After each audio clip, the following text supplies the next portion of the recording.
একটি ভয়াবহ দুর্ঘটনায় মারা যান। সেই রাতেই ঠিক রাত ৩:৩৩ হঠাৎ ঘুম ভেঙে যায় রিমার। সে দেখে দরজাটা খোলা, আর বাইরে থেকে ভেসে আসছে এক পরিচিত কণ্ঠ। মা, দরজাটা খোল মা।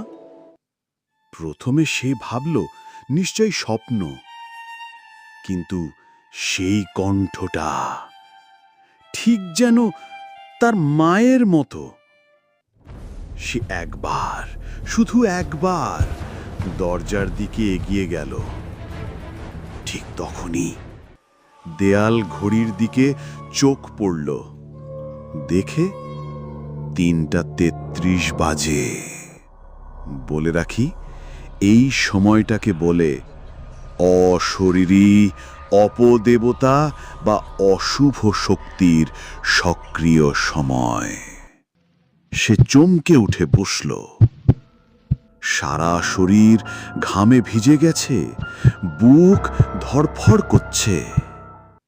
ঠিক তখন ফোনে এক নোটিফিকেশন। আপনার দরজার ক্যামেরা কিছু রেকর্ড করেছে। সে কাঁপা হাতে ভিডিওটা চালু করল। ভিডিওতে কাউকে দেখা যায় না, কিন্তু দেখা যায় একটা ছায়া, আর শোনা যায় এক ফিসফিসানির মতো আওয়াজ। তুমি ঘুমোতে পারো, কিন্তু আমি তো ঘুমাই না। রিমা দৌড়ে দরজা বন্ধ করতে যায়, কিন্তু দরজাটা তো আগে থেকেই ভেতর থেকে বন্ধ ছিল।